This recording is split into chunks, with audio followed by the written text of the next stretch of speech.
Hello everyone, I'm Ben Johnson and this is the Perpetual Chess Podcast. On Perpetual Chess, I have weekly conversations with chess players, personalities, authors, and adult improvers about their lives, their careers, and about chess improvement. Perpetual Chess is brought to you through the generosity of its Patreon and PayPal supporters.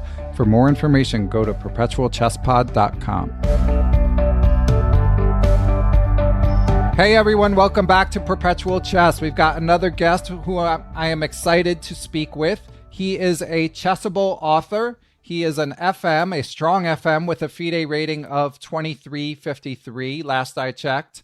Geert Vanderveld of Chessable tells me that he is an opening and blitz specialist, and he kind of proved this a few weekends ago when he came in third in the Polish Rapid Championship ahead of players such as GM Michail Krasenkow, who of course wrote a great book and has been on Perpetual Chess, and GM Kacper Piorun. I'm probably mispronouncing that name, but very strong player. He's also worked with popular adult improver Andrei Quizdra. He's helped with openings with Andrei and some GMs, and now he is joining us. So FM Kamil Plichta, thank you for joining us.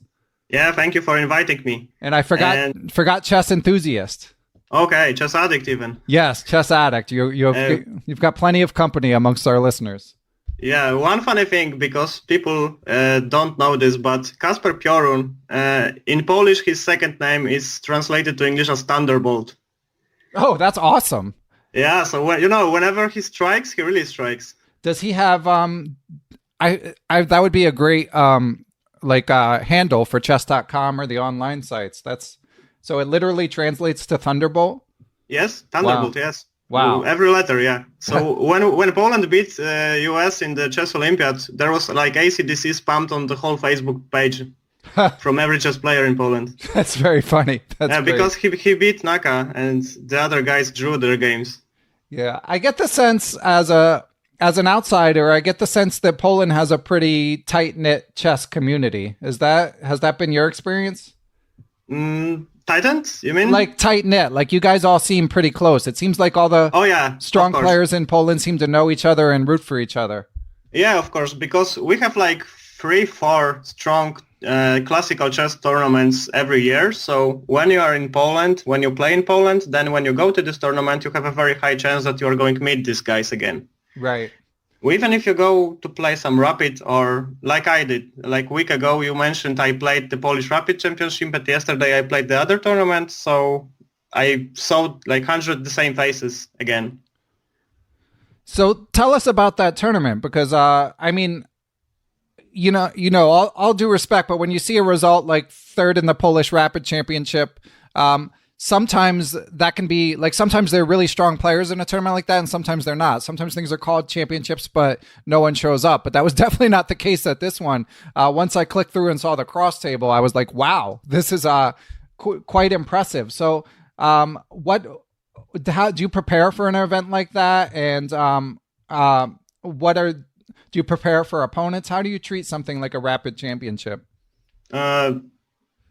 Maybe it will sound surprising, but I don't do anything extraordinary. My preparation is usually like keeping the time day before that I want to go to sleep, like let's say 1 a.m. when the tournament starts at 10 a.m. So this might be important, but actually in December 2018 I played Polish Blitz Championship. Then I got second, and this was the tournament that probably fits into your first group, that not many strong players were playing there. Right. There were only two Grandmasters, and then I went to sleep like 3-4 a.m. So I very rarely prepare to Rapid or Blitz tournaments, like chess-wise, opening-wise.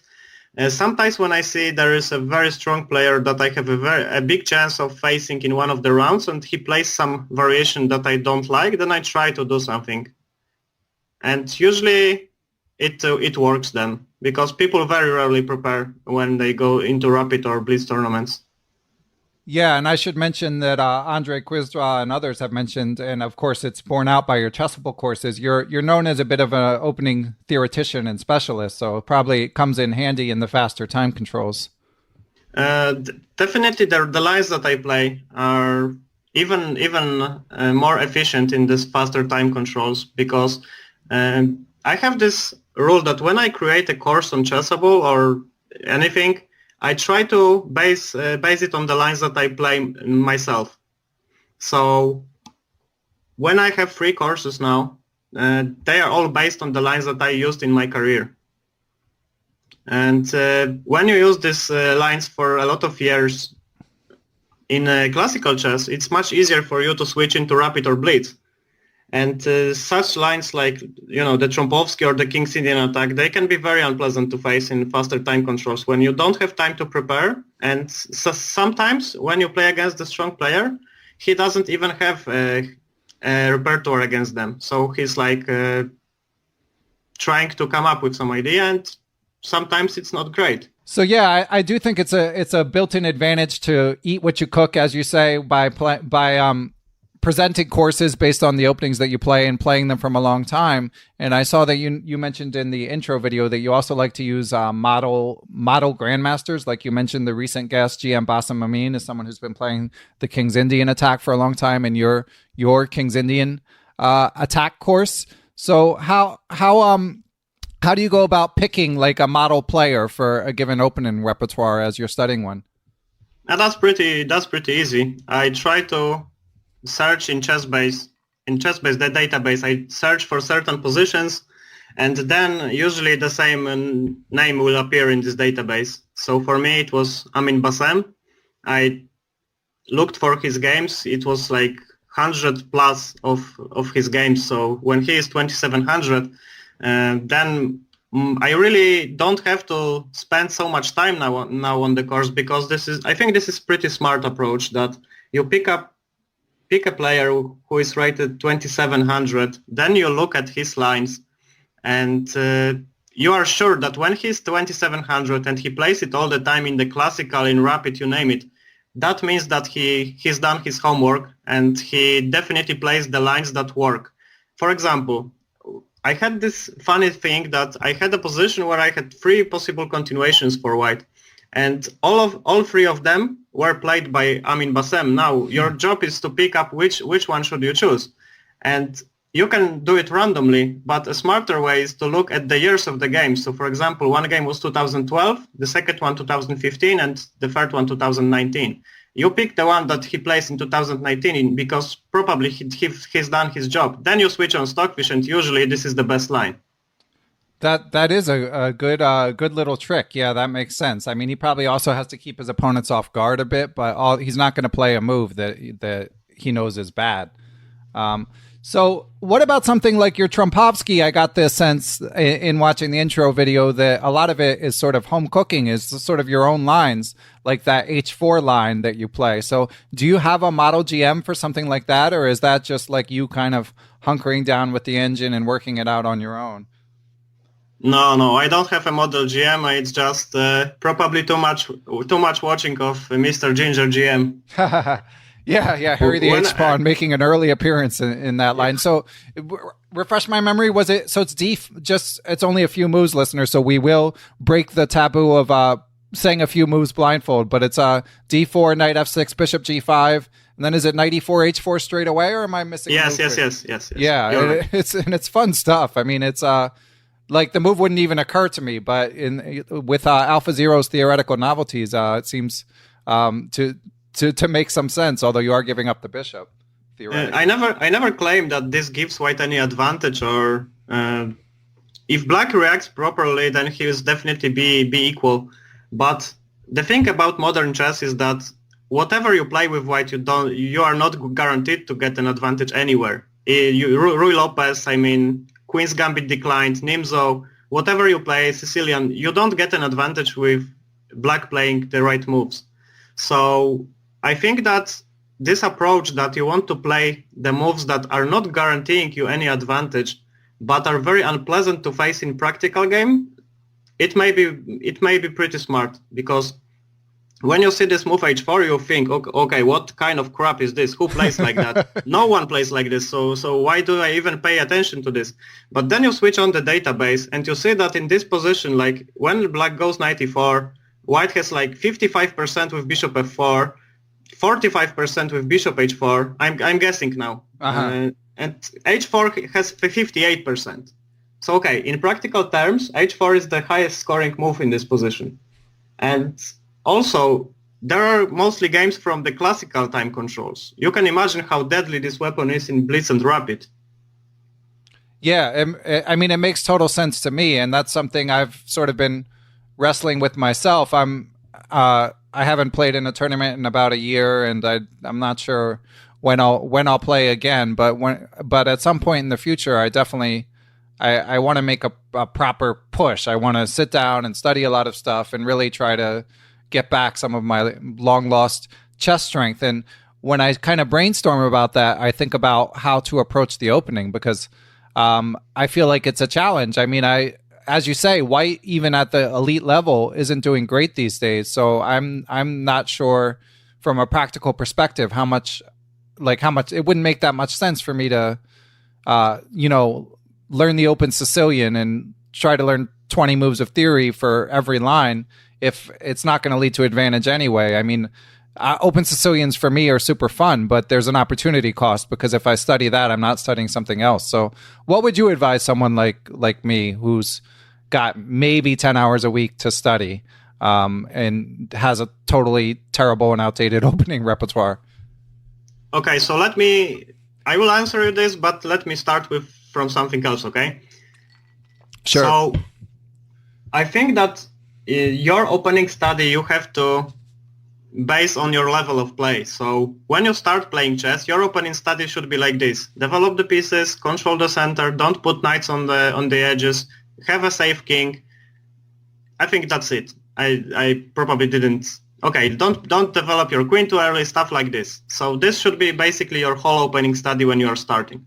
Then you are getting some level of play, and I think you should probably spend around 10 to 15% of your time on openings, because usually your games are not lost due to openings. They can be lost due to these rules that I've mentioned that you don't follow, but usually they are lost because of some blunder, because of some endgame, something like this. And when you are getting better and better and better, then I suggest you should start spending a little more time on openings, because look at the elite players. Whenever you talk to guys from Chess Elite, they spend probably like 70-80% of their time on the openings, because the middle game, the end game, they almost know everything there. So probably, these basic end games like rook end games, bishop end games, they have everything. What's else to study there? The edge in nowadays games, I think you should dig into openings to look for it. Maybe Magnus Carlsen is not the best example, but this is also a myth that he doesn't know his openings, because he knows his openings very, very well, even if they are rare. Yeah. So now I'm switching to you. Okay. So, no, that was good oversight. But go on. Okay. Also, I want to mention that it never appealed to me, because I love openings. I love studying openings. So this is probably some kind of chess fetish. I don't know. That normally people hate openings. They hate using chess-base, hate using stockfish. For them, this is like the worst thing to do. While for me, this is really what I love in chess, which is pretty strange, I think, but this is how it is. And that means that I spent like 70 or 80% of my time on openings when I was probably 1900 FIDE, maybe 2000. And it never really stopped me from improving. But normally I think you should spend like 20 to 30% of time on your openings. But you've mentioned that your opening repertoire isn't really good, so maybe like 50% should be a good start, and then lowering it a little. Okay, and that gives a framework for listeners of all levels, right? Because you were saying at the very beginning level, you should just focus on basic principles, and then I don't know at what rating level you would say 15%, but I don't know. What do you think? 1600, something like that? Like what percentage of time should a 1600 spend on openings?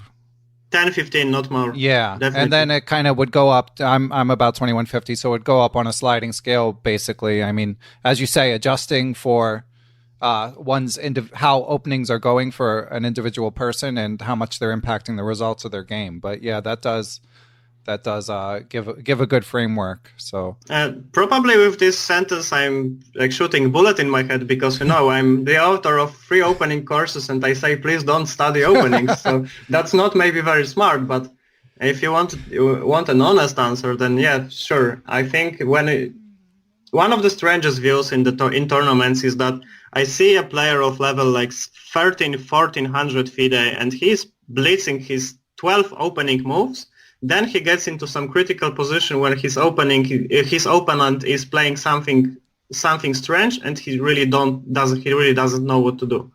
So learning the opening only to learn the moves is like one of the worst things that you can do. You should always start by learning plans, ideas, model games, and only then try to memorize the moves. When I see a new opening that I want to play, I look at like 2-3 games from top players. I look at maybe 3-4 critical lines, and after 20 minutes I switch on Chesscom and try this opening. Okay, that's helpful. So, and when you look at the game, at what speed are you looking? Are you just kind of playing through the moves, or are you really stopping and thinking about every move? And are you just doing this on the engine, or do you have a chess set? What's your approach for that sort of stuff? Usually when I try to learn new opening, I try to do it from some source. For example, a little advertising here. About 2 weeks ago, there was a repertoire on Chessable published by Grandmaster Erwin from Netherlands. So he published this line in the Tarrasch defense, which goes d4, d5, c4, e6, knight c3, c5. And he published this line that Grandmaster Dubov used for like 3 or 4 times in the last year. And this line was considered to be dubious, but both Dubov and Lamy made this line work. And I decided, okay, when somebody plays d4, there is a very big chance that I'm going to get this line in a tournament game, because when you play d4, there's literally no way to avoid the Tarrasch. You need to do something really strange to avoid Tarrasch. So I decided, okay, I'm going to look at this course. I switched on Stockfish and I looked at some critical lines, and I absolutely loved it, because this opening, I even didn't learn anything by heart, maybe like 2 or 3 lines, and I understood the lines. So this is very important. When you try to learn some opening and you spend a lot of time on this and you fail to understand it and fail to come up with good ideas, there are 2 choices. You can be quite stubborn and try to make everything work and try to memorize the plans, or just abandon it. Because I think when you don't understand some opening by heart after learning the plans, for example, for me, there are 2 colleagues of mine which really don't work for me ever. So these are the French and the Grunfeld. These are the 2 openings that whenever I look at them, I just don't understand what's going on there. Mm-hmm. I know the ideas in Grunfeld.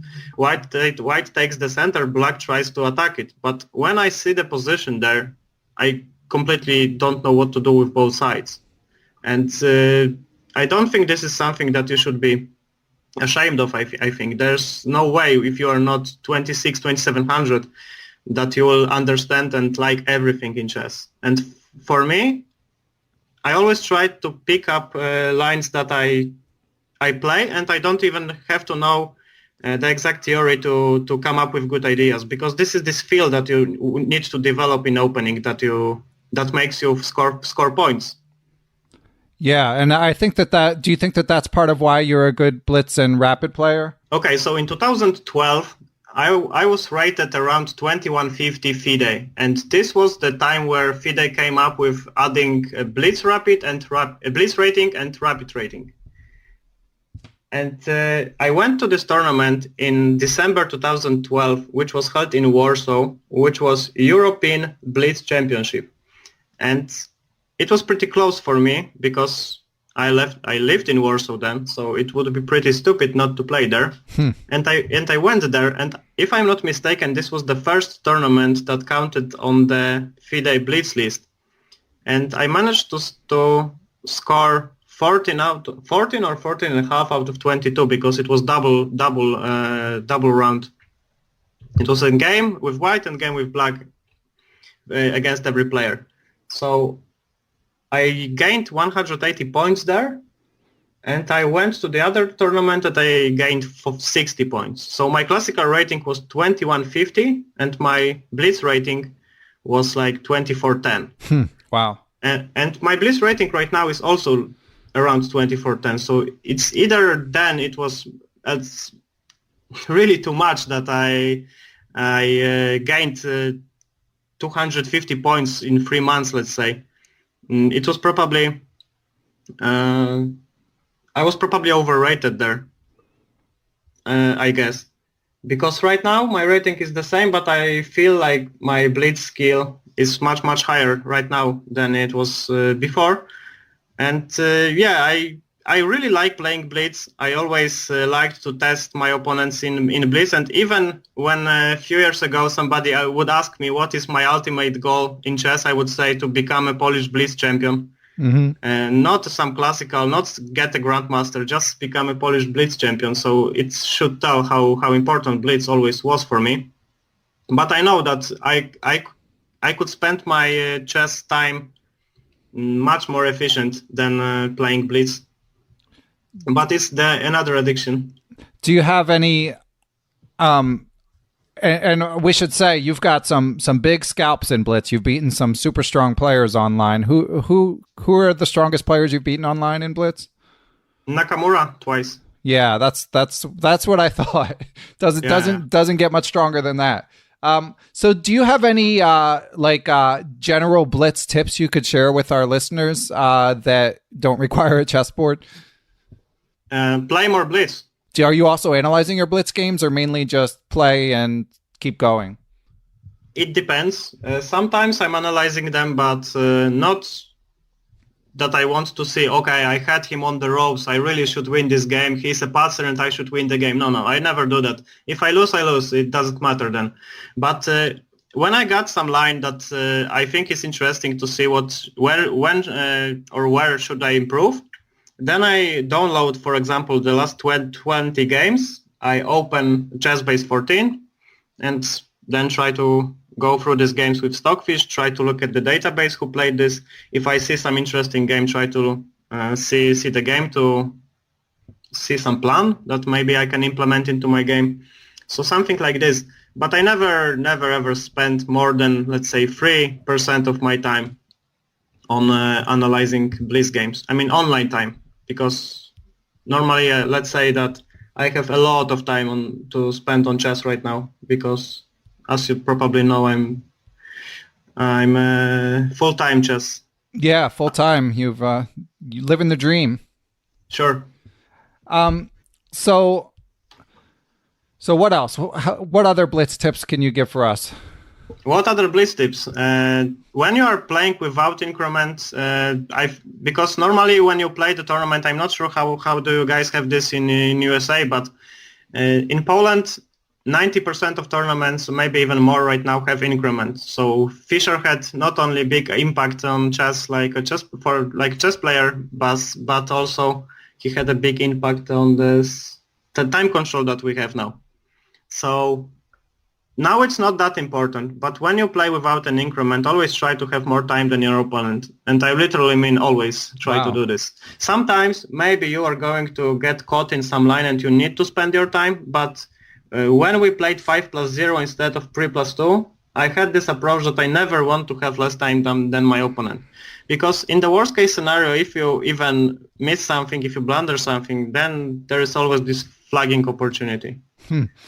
That's great advice. Do you have the same approach? Are you as rigid when it comes to like rapid and action chess? Do you also try to always be ahead on the clock? I try to do it, but not at all costs. I had this habit because this may sound pretty strange, but a lot of people have time travel problems, and this is not a secret.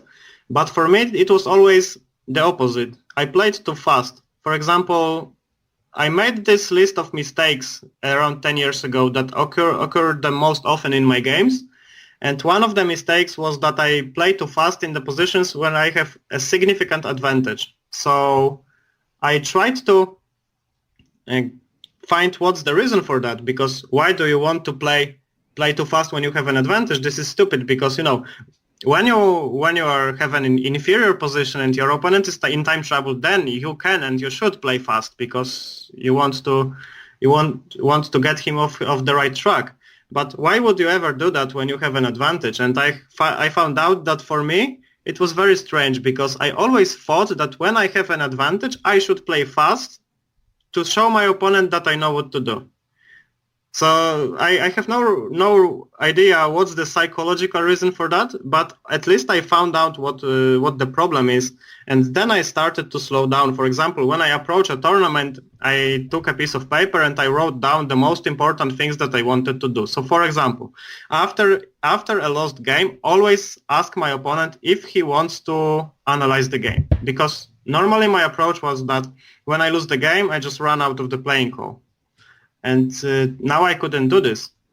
So the second approach was never do a move until 60 seconds of my clock go down. You know what I mean? Yeah. Yeah, so something like this. And these practical tips really, really helped me, because, okay, my opponent played d4. And here I sit like a complete idiot and wait 60 seconds to play knight f6. Okay, knight f6, I press the clock, he plays c4, then another 60 seconds. And I started to really don't like this. So I decided, okay, I have to get rid of this bad habit, because not only I'm losing time, but I'm sitting frustrated, right? I'm the kind of guy that after making a move, I always stand up and go to talk to my friends, and only when my opponent makes the move, I go back to the board. This is probably the other weakness, but I think this is something that I don't want to get rid of, because for me, playing chess is also this social thing that I want to meet my friends, talk with them, and stuff like this. Yeah, you want it to be fun, so. Yeah, I always thought that I don't want to be a professional chess player, chess author, chess coach, something like this, because I thought that whenever chess is going to be my main job or my main thing, I will start hating it, because you know how it works. You love something, really, really, you are passionate about it, but when you spend too much time with this, you start, at least sometimes you start hating it. And I never wanted chess to be like this for me. And any signs of that happening currently? Oh, yes, of course. When I play online chess, now I'm holding the third mouse that I bought this year. So I already broken two. Yeah, this is what happens when you treat chess as something that you want to be ambitious about. And when you're passionate, when you're passionate about something and you work on it every day and it's not working, and you see that people who are not working as much as you are beating you, that okay, you are just a man. You can be frustrated, and the mouse is the closest object that you have. So sometimes it happens. Yeah, it's unavoidable. I understand. Yeah, especially I don't know. I've kind of mellowed out. I'm 13 years older than you, I guess. So I've kind of mellowed out. I don't get the chess rage anymore, but I definitely used to. But certainly I can relate to concerns about burnout. When you do chess full time, you just have to, I think it really helps. Like what you're doing really helps in that you're not doing just one thing. You've got the Chessable courses, you play a lot, you do individual lessons, you even do some Twitch streaming, or at least have, from what I understand. So I think that's sort of the key. I can also add to that 3 months ago I started a chess-related company, which if you translate it from Polish to English, it would be Mentally Crazy Nights, something like this. And this company is created to help my brother and sister to find students, chess students, because my brother is 10 years younger than me. His level is around 1700, and my sister is 12 years younger than me, and her level is like, I would say 1400. And I don't live in the place that they live. There's like 500 kilometers that separates us, but I decided that I want to create this company for two reasons. The first one I've already mentioned. I want to find students for them to teach, and they finished the Polish chess instructor course 2 months ago, so they are already certified instructors. And the second reason is that I want to print my Chessable courses in Polish as chess books. So every course that I do for Chessable, sooner or later I'll probably want to publish as a chess book. And I need company to do that in Poland. Okay, so you're gonna basically self-publish them? Yeah. This is my idea. Yeah. Well, given the way that openings develop these days, you should get them out soon. I mean, I guess you can always touch it up with whatever new developments have taken place in an opening. But yeah, I mean, it does sound like a good idea. But the sooner the better, most likely. Yeah, the thing is that I always like to try new things. Especially in chess. So when I have this idea that I want to create a book, okay, let's rephrase that. In 2018, I get myself a list of goals that I would like to do in 2019. So one of the goals was to write a book. But actually, when I wrote to Chessable, when I contacted them for the first time, I decided that okay, opening course is like a book. So this would definitely fulfill my dreams of writing something, because the whole 2017 and some part of 2018 I was also writing some chess articles into Polish chess magazine Checkmate. This was the name of the magazine, about the King's Indian defense. So I decided that, okay, I'm on the tournament and a guy that I've never seen approaches me and he congratulates me that my articles really changed his experience with the King's Indian, because he always played it like this, and now he realized that you can also play it like this. So I decided, okay, so I changed the life of at least one person, and it's not by breaking a window in his car. It was something positive. So okay, maybe there's something that my writing has positive. So I decided, okay, I published one article, then I'm going to publish the second one. And suddenly, more people started contacting me that they really like my job, my writing style, and my lines. And that even I heard voices that they've never seen something like this. So okay, this was really strange to me, because I thought, okay, I sit down in ChessBase, I came up with some lines which I think are decent. I filled everything with comments. I didn't do anything extraordinary, and for people this is like hitting the jackpot. Yeah. In chess. So this was the aha moment. Maybe I can try to publish the course on Chessable. So I took this piece of paper, I took my notebook, I took a pen, and spent like 30 minutes building a plan. What can I write about? I came up with some topics that I think I can write about, and also I got this think that, okay, if I want to treat chess like a job, I should also do some financial goal, let's say.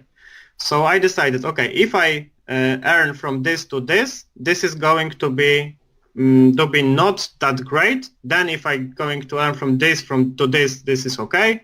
Then there's good, very good, and there was this level that if it ever crosses this is going to be beyond excellent. And I can say that I already crossed this. So this was not only chess wisely, but also financially. This was really great idea for me. I'm not going to say the numbers, but yeah. Not only there is the thing that I'm doing something positive to people, but I also do something positive for me, and I love doing this. So I feel like I hit the right thing here with doing this. That's an inspiring tale, and of course, I mean, it's a testament, as you say, to the quality of work you put out, but also a testament to Chessable themselves for being receptive to new authors and having the software and the marketing to find an audience. But that's awesome to hear. So I'm guessing there'll be more Chessable projects in your future? Of course. I have already 3 courses planned. I know the topics. I know the exact publishing dates. So the only thing that I need to do is to present the work. and I published 3 courses for white.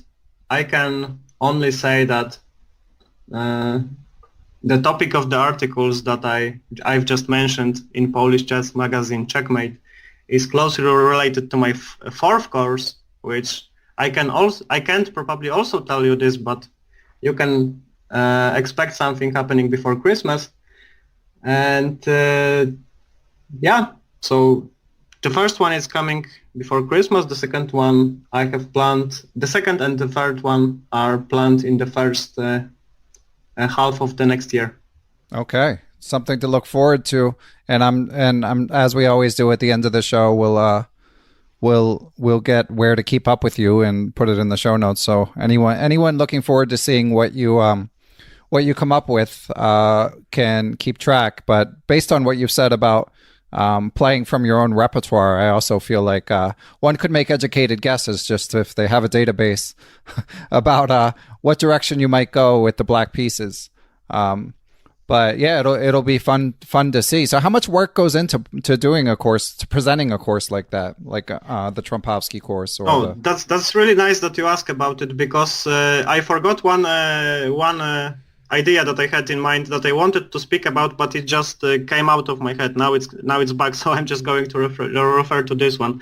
So you said that when I'm going to self-publish the chess book, it's better to do it sooner or later, and I agree with this. And the thing is that I accept the fact that this is going to be the first time in my life that I'm going to self-publish something, so I know that a lot of things are going to suck. There's probably, some printing problems, some variation problems, there is going to be some typo, there's going to be some problem in the diagram, and this is exactly the thing that happened with my Chessable course with the Trompowsky. That in November I emailed the CEO of Chessable, Mr.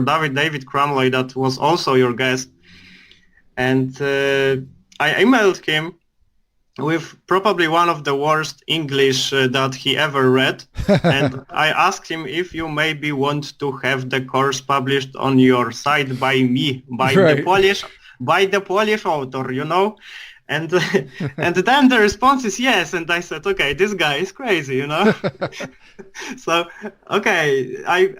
I knew that I'm going to be, for some reason I'm going to be rejected, but then he says, okay, you gave us 5 ideas for the books, for the courses. This is the other thing.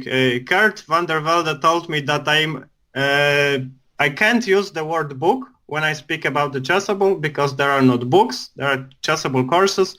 And in the first 3 or 4 months I like book. Every time it was like book. And now I try to catch myself and always speak courses. So to make my manager happy. Okay, yeah. Yeah, gotta keep... Sorry, go on. Yeah.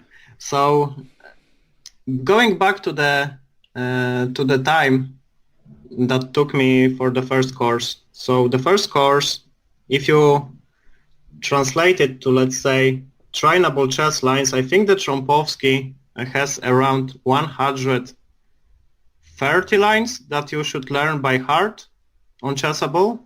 And the second course that I've created has around 650, because it was much bigger and much more theory heavy.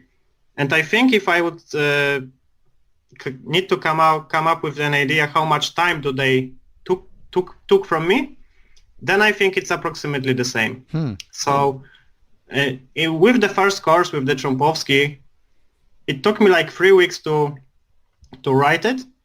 And then I sent it to them, and I said, I thought, okay, this is a great course. Now it is going to be published, But then there is a response going back saying, no, dude, we can't publish this. You have to improve it. And my first reaction was, what should I do? What did you say to me? And I look at this and I see, okay, we don't like. It was very, very friendly. The email was very friendly. It was not like they said, repair it or we are not going to publish it. No, they gave me suggestions what to do. And my first reaction was, why should I do this? So I think the course is great, but then I see the point one. When you speak about the pieces, for example, knight attacks bishop should be the knight attacks the bishop. And for me, I know this stuff from school, but in Poland we don't have this d, n before. We have a Slav language here. We don't use this stuff. For example, in Germany, in Netherlands, and of course you guys in USA, England, you are using this. For us in Poland, it was like a new experience because we miss this stuff all the time. And then I decided, okay, so I'm going to use n and d before everything now.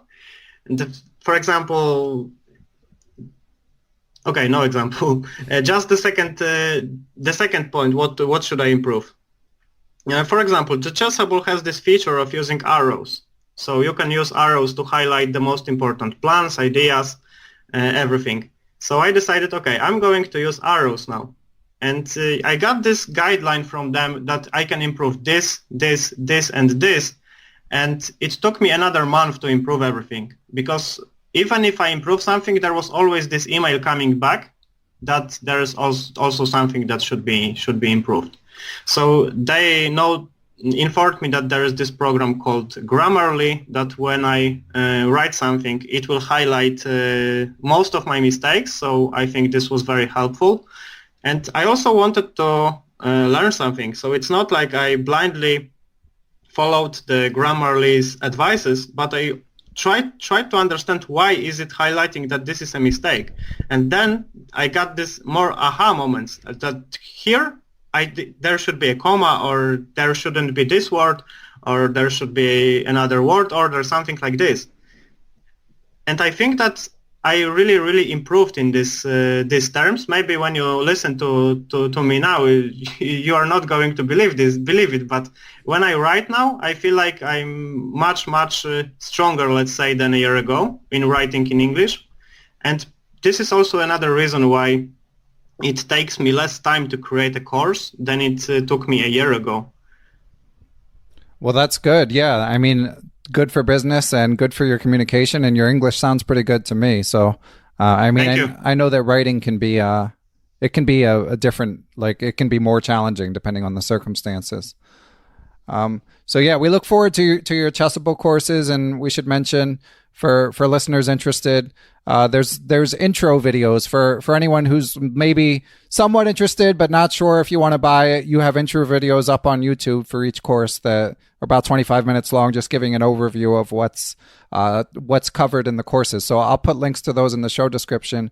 But I want to switch gears to something else mentioned in your interview with Vjekoslav from Chessentials, which was that you have a very psychology grounded approach when it comes to chess, that you're a big believer in the psychology of chess. So could you expound on that a little bit for our listeners, how you use psychology to defeat your opponents? Yeah, sure. It would be probably much easier for me to like Google this interview now and read everything from there. But okay, I'm not going to do this because yeah. You did word it well there, but yeah, we'll touch on it just a bit here. Sure. So I always liked this idea, maybe not always, because when I started playing chess, I never paid attention to this, especially that some people said that it doesn't matter who are you playing against, you should always try to like play the most forcing the best moves, something like this. And when I was young, like 12 years old or 13 or 14, I believed this because people who were stronger than me taught me that. But then when I started to surpass them, I thought, okay, what is the reason that I surpassed them? I don't feel like I'm a stronger player than that.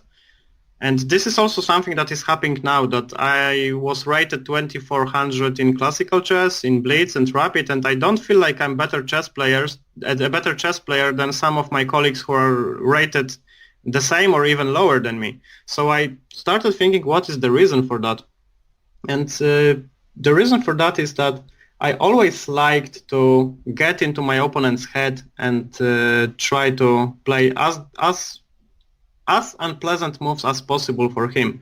So when I had a choice that I can play a position that is pleasant for me and pleasant for my opponent, or unpleasant for me and unpleasant for my opponent, I always go for the option B, because I don't have too big problem with playing an unpleasant position. But I know that many of people have this problem, that whenever they face some opening, some pawn structure, some attack, something, you name it, everybody has his weaknesses. The only job for us, their opponents, is to identify them. And I think identifying your opponent's weaknesses, both chess related and especially psychologically related, this can really boost your results. And when you are smart in this, suddenly you will win games without even knowing how did you do this. Referring to your last interview with Grandmaster Ramesh, I think that one thing that he spoke about very well was that when you have some chess-related problem, this is usually pretty easy to improve it, because you find some games, you put up some positions, you analyze them, and then your results should improve. But when you have psychological problems in chess, this is much harder. You probably remember that moment in the interview. Yeah, so I think it started in 2007 or 2008 when I decided that everybody has his own unique chess style, and I want to be as big pain in the ass for them as I can when I face them. And normally I try to be really friendly with everybody, you know. But when I start playing chess, this is the opposite. And I think when you want to create some problems for your opponent, you should start with move 1. So, for example, I have this approach. I heard that in USA, for example, you have tournaments that usually last for, let's say, 5 days. Is that correct? Not all of them, but yeah, it's the biggest ones of the year can go that long. So, okay, whenever I go into the chess tournament with classical games, I try to come to the tournament that has 1 round every day, not more, no double runs. Good for you. And when I see the pairing, it's usually in the evening, a day before the game. So my approach to that is that in the evening, I try to spend some time with friends, and before I go to bed, I usually try to know what I'm going to play the next day. So I'm never trying to memorize the lines a day before. I always try to come up with the idea what the plan for the game is. So, for example, I will give an example. I played this round-robin tournament in Lviv, Ukraine, in December 2017, and I faced the international master who played the Dutch. So it was d4, f5, and I had 3 different ideas. What should I do before the game? And the evening was really struggling for me, because I knew that whenever we get a position that is very close related to the Dutch, so for example, some typical middle game, some typical end game, he's probably going to have a bigger experience for me, because A, he plays the Dutch all the time, and B, he's an international master and I am not, so this is a problem. So then I should avoid these 2 types of positions. And I came up with this idea that I'm going to play some d4, f5, bishop g5, but when I woke up and started looking at the lines, I decided that no, I don't like it. I just don't feel these positions. And it was only 1 hour before the game. So 40 minutes before the game, I have no idea. 30 minutes, I have no idea. And 20 minutes, nothing changed. 10 minutes before the game, I realized that he was working this day. So the round started at 4 p.m. and he was working from 7 to 15. So I decided, okay, I have to go for something sharp then, because he might be tired and I can catch him in some complicated middle game. So I spent 5 times on d4, f5, g4. I went on to play the game and I won without a fight because he blundered. So this is like a very extreme example, but it only shows how big, how many stuff you can find about your opponent that can help you win their games. So, for example, when you have an opponent that plays badly in strategic positions and is very good in tactics, then you should obviously go for strategic positions. And when you have a complete style, it really helps, because when you are one of these people that, for example, plays very well positionally, strategically, technically good in endgames, but you calculate badly, and when you face a player who knows this, they will strike you in the tactics. So it's really good to have this style when you are not the best in everything, but you know something about everything. You know what I want to say. Yeah, for sure. And it probably helps that you know your openings to begin with. Like, for me, it's like, since as I mentioned earlier, my openings are kind of a wreck. So when I play someone, I have a strong temptation to try to figure out what they're going to play and then kind of cram for what the line is likely to be. But since you know your lines, you can take sort of more of a big picture approach of how to exploit your opponent, rather than just like, oh man, like how am I going to remember what to do on move 8 sort of thing.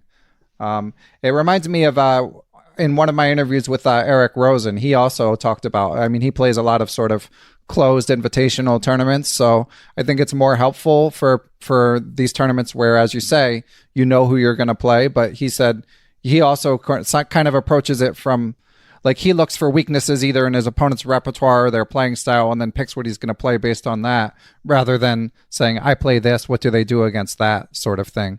And it seems like it could be more fun, because it's like you're answering different questions going into the game than you are if you're just trying to memorize moves. Yeah, it's always, for me, this is very interesting, because when I face my opponent, I try to like play 2 games at the same time against him. So the first game starts when I see the pairings. So this is like the first game for me already, that I want to beat you in preparation and lead you, like lure you into the position that you don't want to play. And if I do this, then I feel that I succeeded. Then I play better than probably if I would be lured into the position that I don't want to play. Yeah, that makes sense. And so you feel that you mentioned that it's helpful if you have kind of a well-balanced approach to chess, like you're good at different aspects of the game. Do you feel that that's the case with your own game, or you don't skew particularly tactical or positional? You're not like a hawk or a dove, as Cyrus Lakdawala would say? No. Of course I have weaknesses and I know them. And I try to get rid of them. And the problem with chess is that when you have 3 weaknesses, you get rid of them. There's 9 new appearing. It's like the mythological Hydra. You cut 3 heads and 9 are growing back.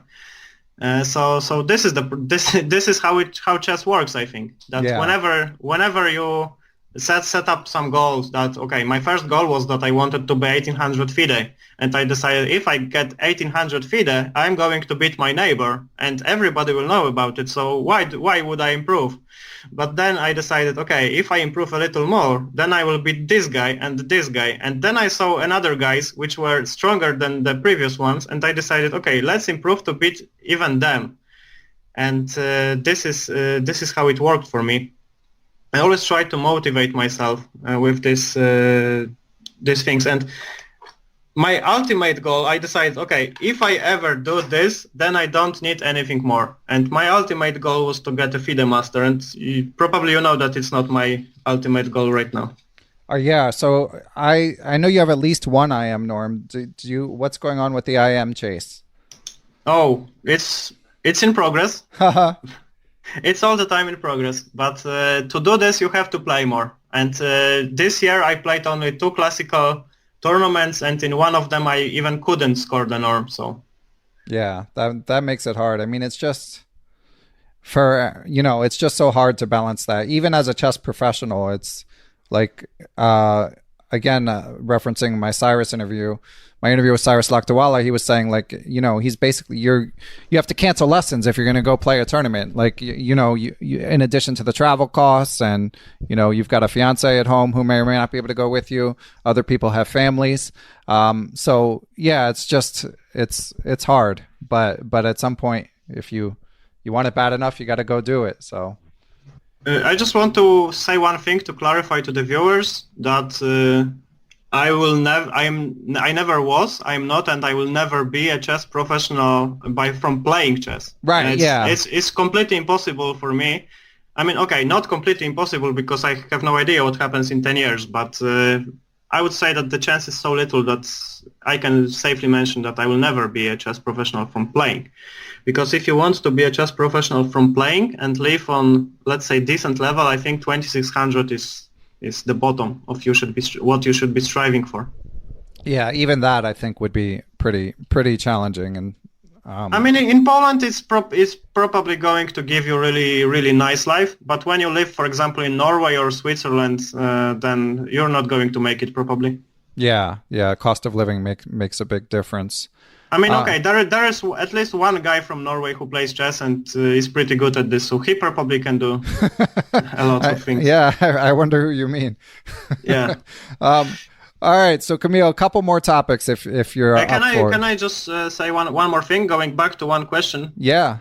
Yeah, because about this psychological stuff and about these weaknesses, when you asked me about these norms, I was reminded that I played this tournament in Portugal this year, and in the first round I faced a guy who is rated 1850, and he played e4, and I probably did one of the most stupid things that I could do, because I played the Pierce defense. You call it the Pirk, e4 d6, and I lost without a fight. I was so angry at myself because I knew that I spent 2 weeks to go to the tournament because the tournament was 9 days. We spent some good quality time in Porto with my friend. Then we went to Lisbon to play the tournament, and in one move, and I just bury all the dreams of catching an IM norm.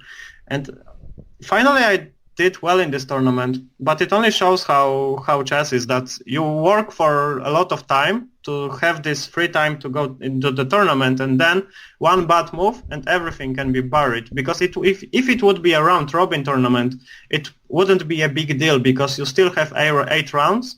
And probably if you score like 6 or 6.5, you're going to make it. But when you are playing a Swiss tournament, you have to win like 3 or 4 rounds now to start playing against these strong opponents. And for me, it never happened. Wait, so was d6 the bad move, or did it come later in the game? I believe that d6 was already a bad approach against this particular opponent. Okay, so yeah, generally you're good with the chess psychology, but this was a misstep. Yeah. So it works. It works for me, but sometimes it just backfires. So. Was that because of his style, or just because the Pierce is not the strongest opening? No. I don't say that Pierce is a bad opening, but I very often, when I annotate my games, I give exclamation marks or question marks to my first moves because of this psychological approach. Okay. I never say that Pierce is worse than Alekhine or I don't know. For me, probably Pierce is much better than e4, e5 because I don't understand that well these positions as in the Pierce. But my opponent chose a very, very smart line that required me to follow precisely, and because of my habit of playing too quickly, I failed to follow precisely. And then I after the game, I realized that I had... because, I didn't see any Pierce games in the database from him, so I decided maybe he doesn't have too much experience with the Pierce. But knowing the fact that he was from Scotland, I could figure out that he is probably going to have a book of his compatriot John Shaw on e4, and he exactly played the line from this book. Ah, okay. Yeah. That would have been some good detective work if you'd sniffed that out. But... Oh, this was great work, but unfortunately the patient was dead already. Right, yeah. That's funny. Okay. So you do some lessons online, and sure. Speaking of cost of living, I should say, for any listeners looking for a coach, I couldn't help but notice that your rates are pretty affordable, at least if the Lichess rates are accurate. I think partially, as you mentioned, because you're in Poland and the cost of living is not as high as it is in some other places. So people looking for a coach, if you have availability, you should look up Kamil. But one thing I wanted to ask you, do you have recurring themes in the work that you do with your students, whether it be books that you recommend or mistakes that you see them making, whether they be from a practical or psychological point of perspective? So It's very tough to say if I see some similarities because the thing is that I coach people, but I'm not going to go out into the center of my city and scream to everybody, I'm coaching people, please be my students. It's just I really look for students who are willing to improve. I don't accept every student. So this is probably, for some people, this may sound strange, but I have some list of things that my student has to have to be my student. And this is what I do in Poland. And sometimes I do it also to foreign students. So for example, I don't coach people below, let's say, 1,500 FIDE because I just don't have a patience to do that. And I tried to do this and it's just completely not working. And it's only waste of time, waste of money for both me and the students. So from this, now I can say that this is like one of the conditions that I always try to follow. And the second one is I don't teach kids below 12 years old for the same reason, just no patience. Yeah. I have patience for myself when I teach, when I coach myself, but for other people, when I say something and somebody doesn't understand it, I can repeat it. But for the third time, it's just everything is boiling in my head. Yeah. Well, you're gonna be in for an awakening when you have kids. We were talking before we recorded about the fact that you don't have a family, but you may someday.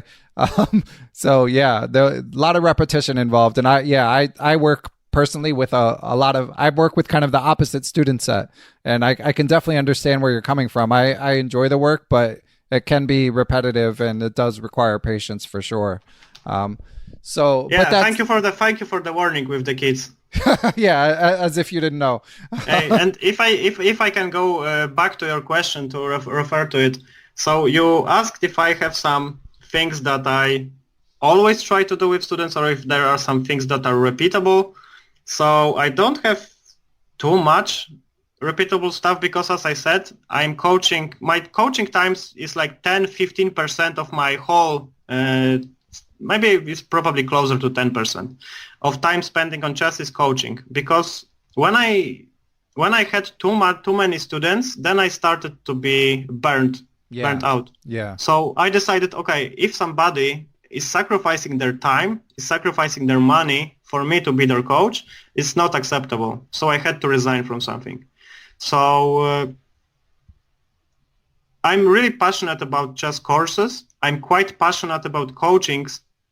But if I would have too many students, then probably I would more treat it as like a work, not as a passion. And I don't want it to happen. Because I can make money from certain sources. And I never want to feel burnt out again when I start coaching people. I had like a 6 months break from coaching because I wanted to keep my minds together and start again. Yeah. It's definitely, I don't know how the people do it I do a little bit of everything basically, and not a ton of private students. And I don't know how the people do it who do like 25 lessons, 30 lessons a week. But I mean, some people are just have the patience and the energy and the love for chess and teaching to make it to do a good job. Yeah, of course. There are some people that they are just born and they hear, okay, you are going to be a painter, you are going to be a programmer, you are going to do great podcasts. It was for you, and you are going to be the best chess coach in the world. And suddenly this guy can teach 40 hours every week. And don't feel burnt out.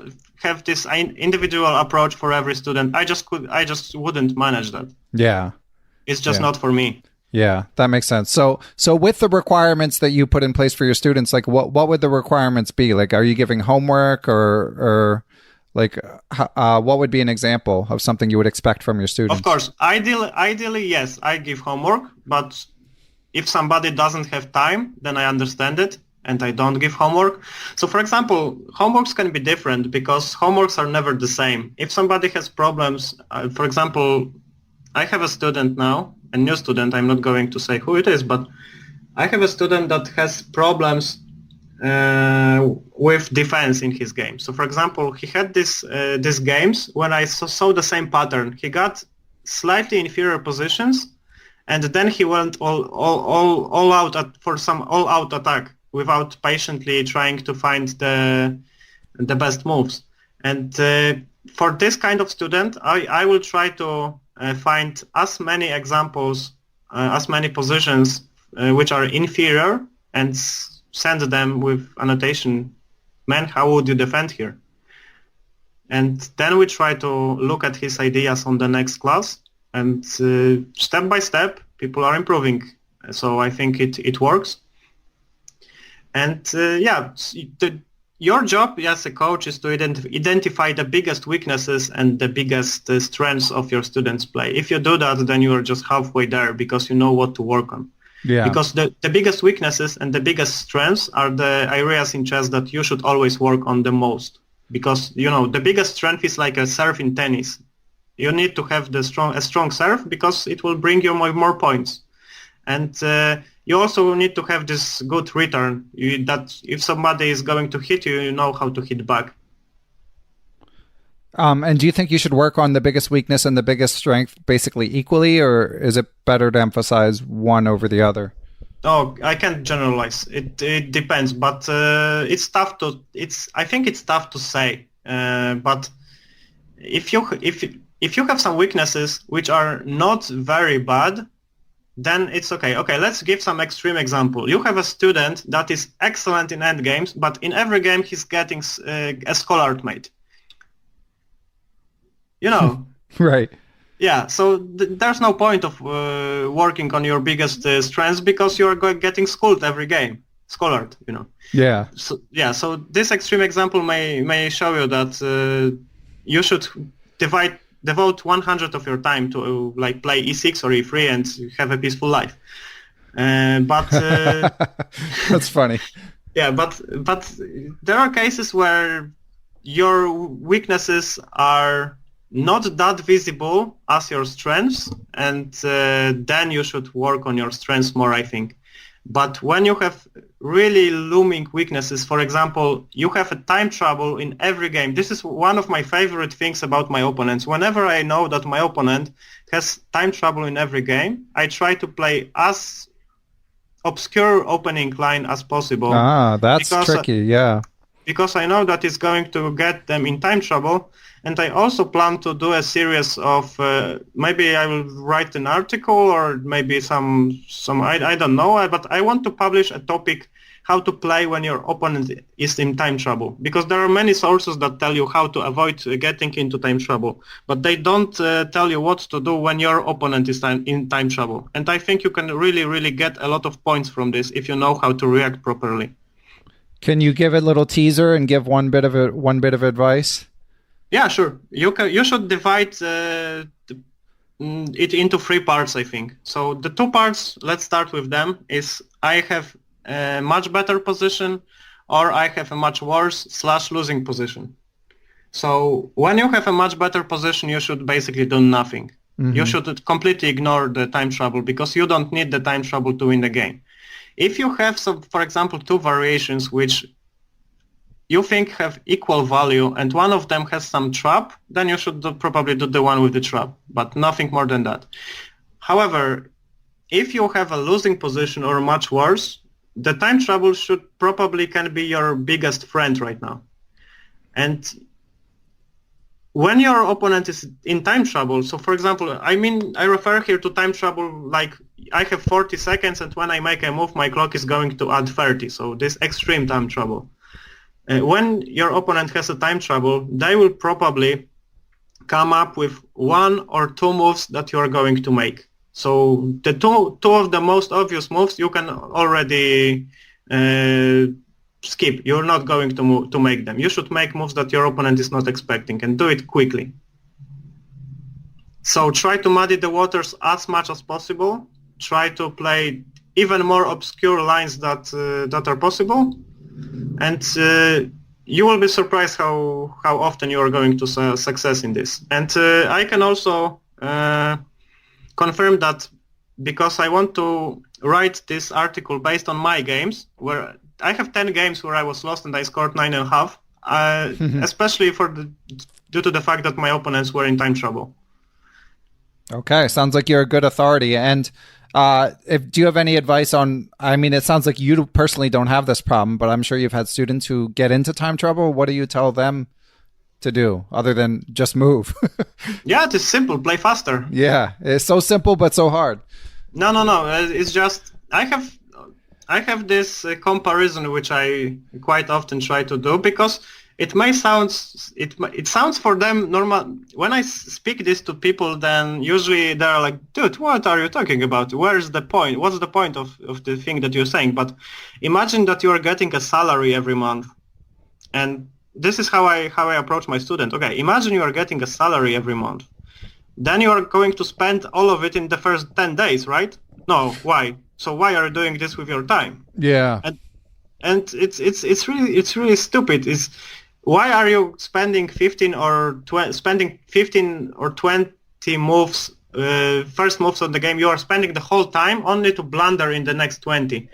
My approach has always been that I prefer to blunder once every 15 games than be in time trouble in 8 of them, because then it's very likely that I will blunder in 2 or 3. Right. So you might occasionally make a bad move early by going too fast, but not as... This is what usually happens. The problem with this kind of approach is that when you go to your room, you're just sitting there, looking at your rating, looking at the score sheet, and you know that you're an utter idiot because you just lost the game. But this is just a price that you pay for having more time than your opponent. Yeah, so and you get more rest time too. Yeah, I accepted that. And now when I speak here from my desk, I think for me, I'm not advising it to everyone, but for me this is a good approach and I think it served me pretty well. But you just have to accept the price that sometimes you are just going to lose points that you should never lose. Okay. All right, good advice. Going back, if I can also say one thing, because I noted this, you asked me for the coaching what I recommend to people usually. So I try to not recommend one thing to everyone, but there is one book that I have to recommend. So good. I don't know the author personally. If he's ever listening to this, then I say hi to you, Mr. James Schuler. So. FIDE master from USA, James Schuler, wrote a book called Your Opponent is Overrated. So I only bought it because I thought, okay, the title is probably a clickbait and I'm going to regret it, but this is the only book that I have that I rated 10 out of 10. Wow. So this book is just based on the psychology in chess, so a topic really close to my heart. And not only that the guy confirmed a lot of things that I thought about, he also taught me a lot of new things, and this was really strange for me because he's just a FIDE master. I thought, what can I learn from the FIDE master? And now I am a FIDE master. So this is what I really recommend. If you like the topic of psychology in chess, then this is the best book ever. Awesome! I'll have to check it out. I feel like I've been in the same tournaments as him over the years, but I wasn't familiar with the book, and it's always, we're almost 150 interviews into the Perpetual Chess collection, and no one has recommended that book. So it's always good to get a fresh recommendation. If I would meet this guy in person, I wouldn't buy him a beer. I would buy him the whole brewery. Wow. All right. If he's listening, he's going to be emailing you. Yeah. In Poland, we have a nice beers. So there's something to choose from. Yeah. If he ever is in Poland, there's even no talking about the fact that I'm buying him a beer. Okay. James Schuler. There you have it. He introduced me to this word nettlesome, and he described it as a move that you make to provoke blunders from your opponent, provoke mistakes. And he speaks even in the introduction that your opponent is overrated. And usually when he wins games, this is like by accident. He believes that whenever somebody wins a game, this game could be defended or something like this. So basically everyone is overrated and it's true because sometimes you have a game where you shouldn't win and you manage to win somehow. Yeah. Yeah, and he speaks a lot about this stuff. Okay. Yeah, I'm definitely going to try to track that book down. Yeah, huge recommendation. Okay, excellent. All right, and last topic for you, Kamil. As I told you before we were recording, when I announced you as a guest to my Patreon and PayPal supporters, as I always do, I told them that you'd been a poker pro for a while, but I know that not every listener wants to hear about poker. So I told my listeners, if you guys want to send in a question about poker, by all means go for it. But otherwise, I'm not going to bring up the topic because I know not everyone wants to hear about it. We'll just put it that way. So this will be the last topic we talk about. So you people who get all angry every time poker comes up on here, you can turn it off. But here is the question from... Okay, so I can turn it off too, right? Yeah, exactly. Yeah, no one wants to turn it off more than those of us who spent years grinding. But question from John Cromarty. Thanks for the support, John. He says, what is your theory for why poker appeals to many chess players and vice versa, despite the seemingly stark differences between the two games? Yeah, so thanks for the question, John. John, right? Yep. Yeah. Thank you for the question. So let me start with the story that in 2008, online poker was already, the Chris Moneymaker won, I think, in 2003, if I'm not mistaken. I believe so, yeah. Yeah, so there was this big boom in poker, but then I just didn't know what poker is. When I lived with my family, we have the Eurosport program on TV, and sometimes there was a broadcast from WSOP, so the unofficial World Poker Championship, and I just liked this sound of, chips. Yeah. And I didn't have something to do, so I started watching it, and I liked the game.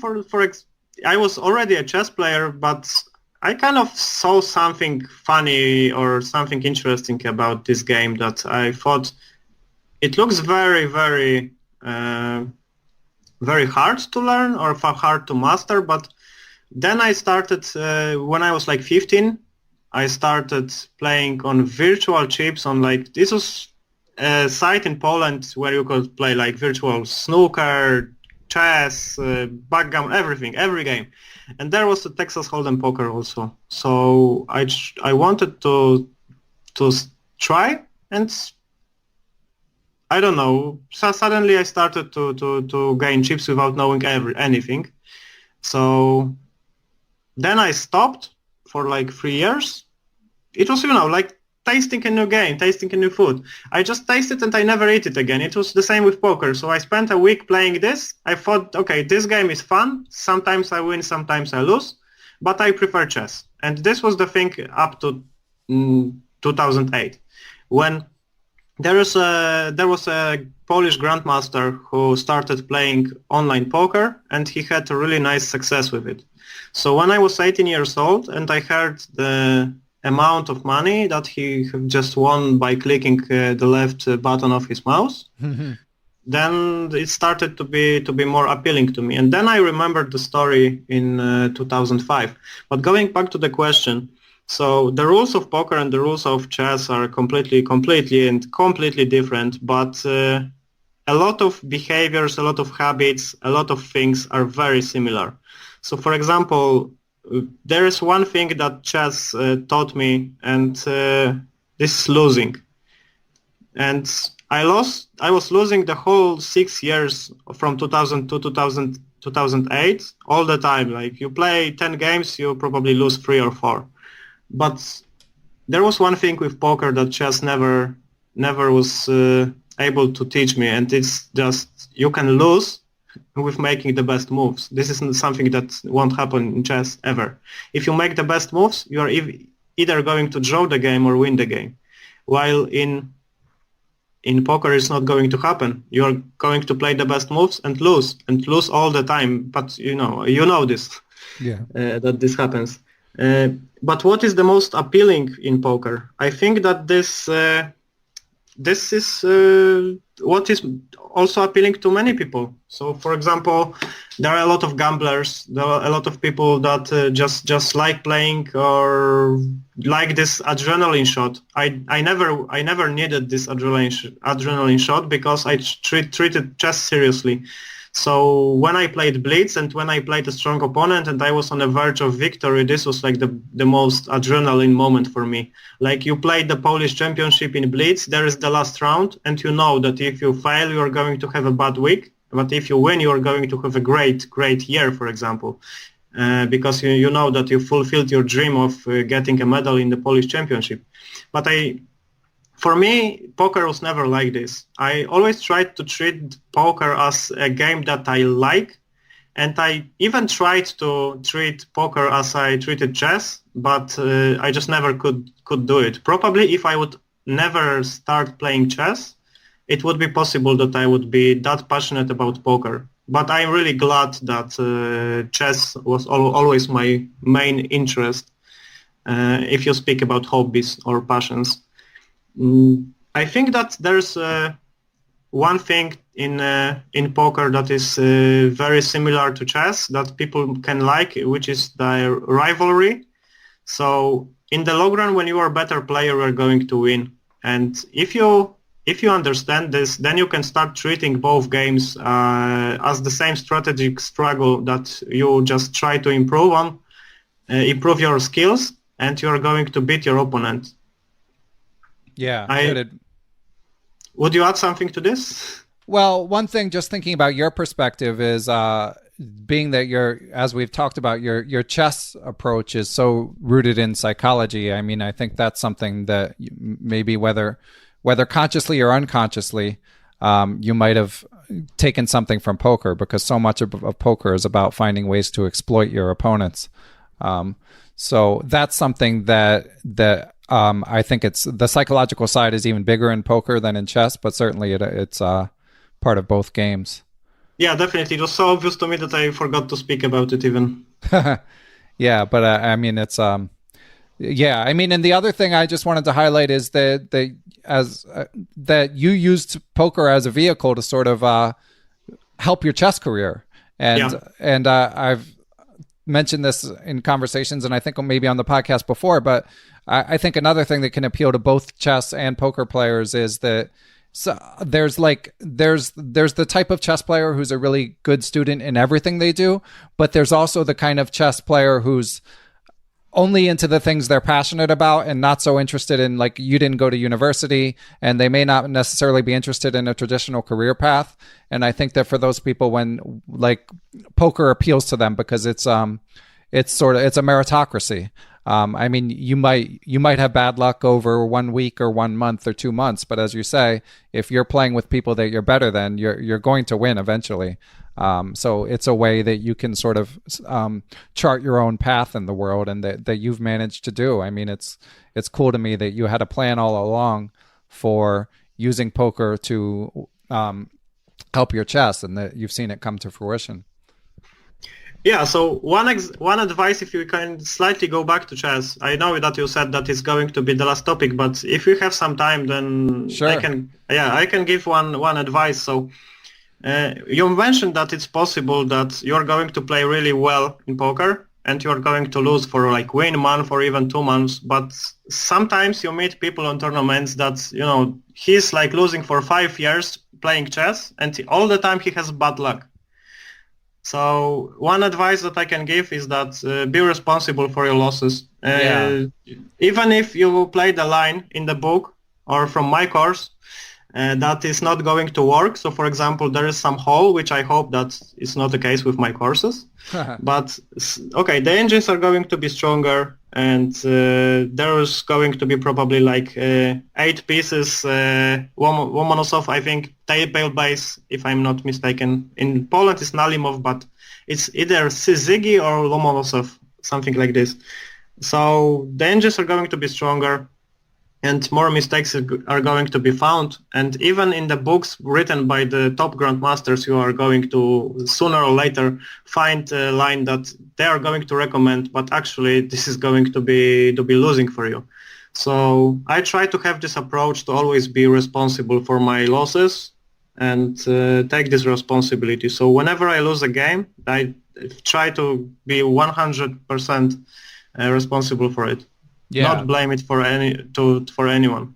Because when you have this approach, it was really hard to learn, because a lot of people in Poland, like Poland is the biggest country in the world probably that people are complaining about everything. Like there's this joke that there is a grandfather, grandson, a donkey going through the desert, and suddenly these two guys are tired, and the grandpa sits on the donkey, and people are, oh my god, he's old, and he has this little kid, and he makes him walk. What a disgrace. Okay, so they just switch, they go through the other village, and now the kid is on the donkey. And they said, oh my god, you see this kid? The old man is walking, and right. So they said, okay, so let's go both into the donkey. So they both sit on the donkey, and the third village people say, look at them, they are just going to make this donkey collapse with their, okay, they have no heart. Right. So they said, okay, let's walk. And in the fourth village they said, look at these two idiots, they're just going without using the donkey. Right. You know, they could. So this is just my country. I love Poland, don't get me wrong. I would never go out from this, but if I would need to change one thing, that would be this complaining. So this complaining was also on chess tournaments, that people complained all the time, oh, my opponent was lucky, or one of my favorites, I had the winning position but I lost. And he thinks that, he says, okay, I was winning, that people will feel sorry for him because, okay, he was winning, he lost. But he just says, I was too bad to convert. This is what I hear now when I learned this. So because of this, the fact that in Poland many people did it, it was really hard to learn. But when I learned this, everything started to be much easier. It was like 20 kilos, you are 20 kilos lighter, which I hope I can be now. But... if I would have to give one psychological advice, just be responsible for your losses. Yeah, good advice in chess, poker, and life generally. Last question on poker. I can't help because I saw you also again talked about it in your interview with Chessentials, but I didn't catch like what games did you play? This is also what I wanted to mention. That the first thing is I've never considered myself a strong poker player, which is probably pretty strange because I played professionally for like 9 years, and I don't consider myself a strong player. So what I will make a reference to chess. So what I really liked about chess is openings, tactics, and psychology. So I decided that if you try to use the same things in poker, then you have to find a game where you can use it. So for openings, I tried to find a game with a lot of pre-flop play. Right. So that's why I found sit and goes. I figured that's where this was going. Yeah. Yeah. So in the first years, I played cash games, but I decided that it's just not for me. It's something in this game that I like poker, but cash games are not for me. Then I found MTTs, but I decided that I need the gratification. So this is also why I like to play blitz, because if you play for 1 hour, it's very unlikely that you are not going to win 1 or 2 games. So the gratification. So this is probably one of my big weaknesses also, that I need an instant gratification from both chess and poker. And when you play these big tournaments, it's possible you are going to play 6 months without a big cash. So this was also rejected by me. So I tried to play sit and goes, and I started to play the turbo sit and goes with 9 people. There was a website called On Game like 10 years ago, and I started there, and I thought, okay, this is good, but it's not it. And then in 2012, I think, or 2012 or 13, I don't remember, PokerStars introduced the 6 max hyper turbos when you could play, and 9 max hyper turbos especially, where you could play with 25 blinds and usually 90% of decisions could be mathematically solved and mastered in preflop game simulators. So I decided that this preflop game simulator is the same thing that is chess-based for me in chess. And in chess, I loved learning openings, and in poker, the best part for me was learning preflop ranges. So the next time, when I knew the ranges, I played against people I knew that this guy, and this guy, they are using wrong ranges, I should adapt and adjust. So that's why sit and goes were much better for me, because I just didn't have so much postflop, and when you mastered the preflop, you could make good money. So it was more automatic, but I never felt like a robot clicking because I tried to see how people adapt, and most of the time they didn't. Yeah. Greg Shahade was mostly a sit and go guy, at least for his early poker years too. And I in hearing you talk about it, I think it's whether consciously or unconsciously, I think it was probably for similar reasons. I can see a lot of similarities in how you guys approach things. Yeah, I like to analyze this stuff a lot. That's why I came up with the idea that sit and goes are going to probably fit me. Yeah. Can I ask you a question? Sure. It's your podcast, but do you have? Is it normal that viewers are also asking you questions, or? Yeah, go for it. Why did you start doing podcasts? Did you have this question already? It's been a while, but yeah, it's been a long time. But I think someone probably asked me somewhere along the way. Certainly in life, I've been asked. I can't remember if we were recording at the time, but yeah, I'm a big podcast fan. Obviously a chess fan as well.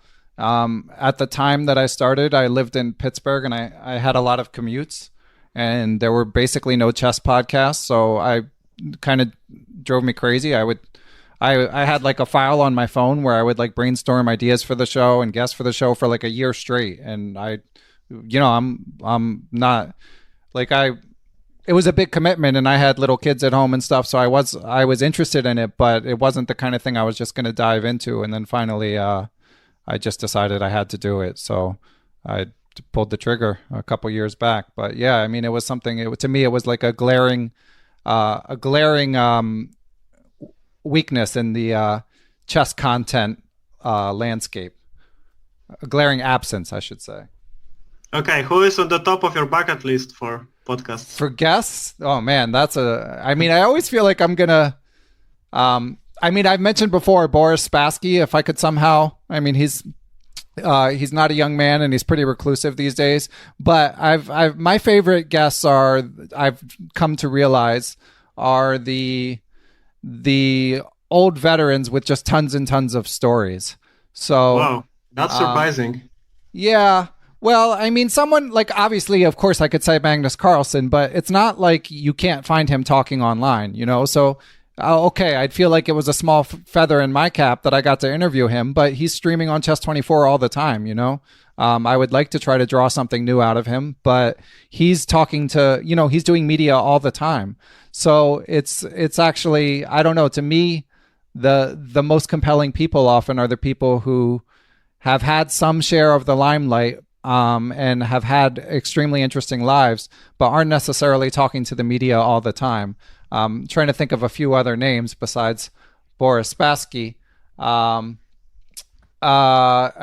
people, Jan Timman, I think would be amazing. I love his books, and he's met every chess person in the world, and he's an incredible writer as well. So people like that have been at the top. I've been lucky enough that some of the people who would have been on my bucket list I've actually already had. So like Sasanko. So it's I'd have to think more to come up with more names, but those are a couple. That's surprising, but it's very positively surprising for me, because people underestimate the chess history and chess classics like that. Yeah, in a lot of these, I like to find the stories that if they're not told here, maybe no one would hear them, Yeah.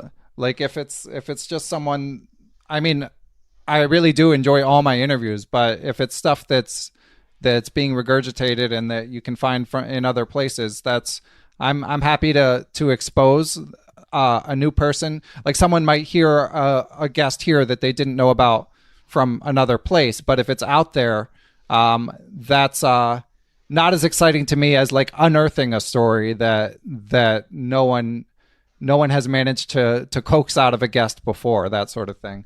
Is it possible to make you some kind of, maybe say some suggestions for future podcasts? Yeah.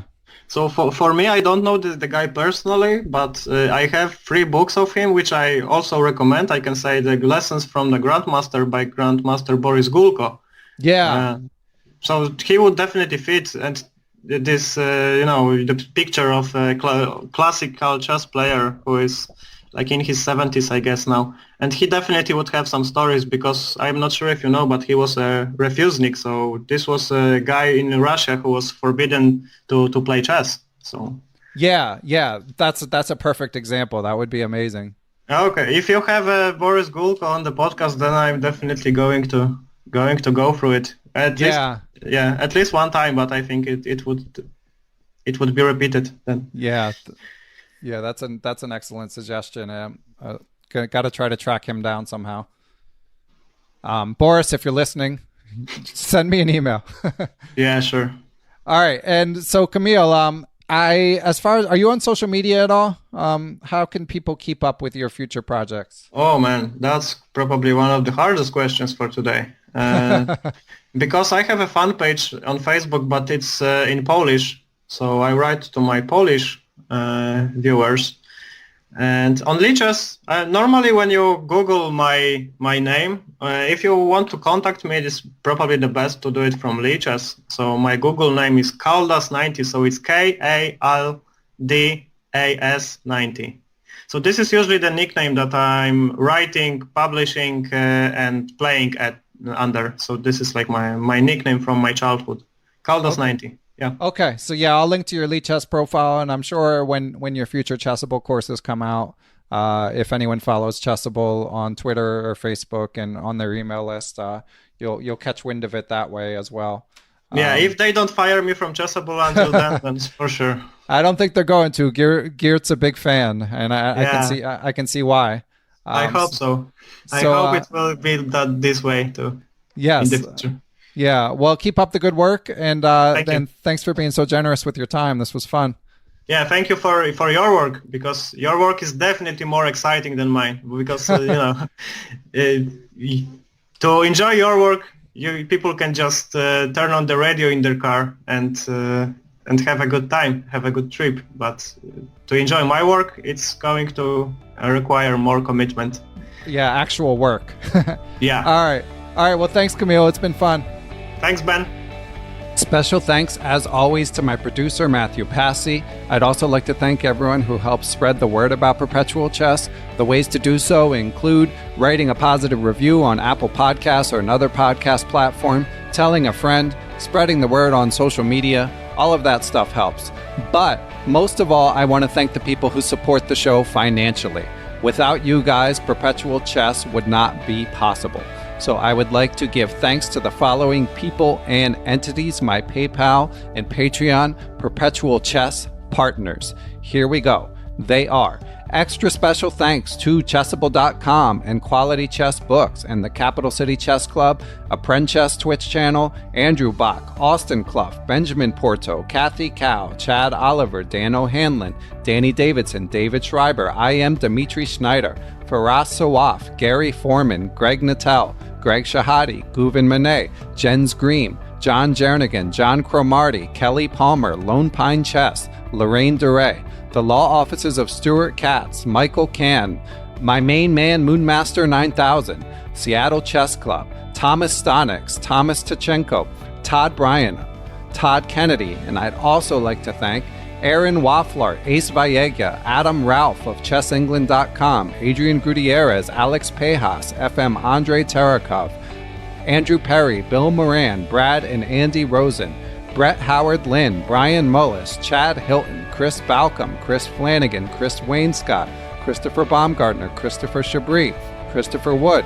I am Christoph Zalicki, aka Chess Explained, Coach Jay's Chess Academy, Courtney Fry, David Kofor, Daniel Gell, Daniel Ginsberg, Daniel Lucas of US Chess, Daniel Naylor, Dave Saylor, David Cramley, CEO of Chessable.com, Dalen Shelton, Dwayne Edmonds, Ethan Smith, Donnie Ariel, who may be an IM elect or maybe just has the titles, and I'm not sure if that makes him an IM elect, but thank you, Donnie, anyway. Fox Valley Chess Club, Frank Tortoris, Gary Andrews, Gary Lewis, Geert Vanderveld, Gerard Barta, Giovanni Russo, Han Shu, Harish Srinivasan, James Banastia, Jason Onfang, Jason Woolham, Jeff Anderson, Jeffrey Martello, JJ Stranad, John Fernandez, John Fontaine, John Hartman, John Zlosnik, Justin Gardner, Jen Shahadi, Joel Rocky, John Thompson, GM Josh Friedel, IM Kare Christensen, WGM Katerina Nemtsova, Kelly Palmer, IM Kostya Kovutsky, Krishna Gopala Krishnan, Larry Ryforth, Laura Belyavsky, Lucio Casada Silva, Martin Knudsen, Matthew Passy, Matthew Tedesco of SeattleChessMeetup.org, the Mechanics Institute Chess Club of San Francisco, Michael Allard, Miguel Aristide, Mr. Mike Shahadi, Nate Salon, Neil Bruce, Olaf Mueller-Michaels, GM Pascal Charbonneau, Pasi Passanen, Paul Bain, Paul Clarkson, Paul Swanee, Paulo Santana, Peter Lux, Peter Merrifield, Randy Temple, Ricky Grijalva, Roy Yearwood, Ryan Berg, Scott Doherty, Scott McKinnon, WGM Tatyev Abrahamian, Tim Brennan of TacticsTime.com, Tim Seymour, Timothy Ha, Tomas Kolmanich, Tony Rotella, Tyron Price, Victor Vrancouge, William H. Brock, William Peterson, FM Zhao Cheng, and Zhivko Stoyanov. Thanks a lot, everyone. I will catch you all next week.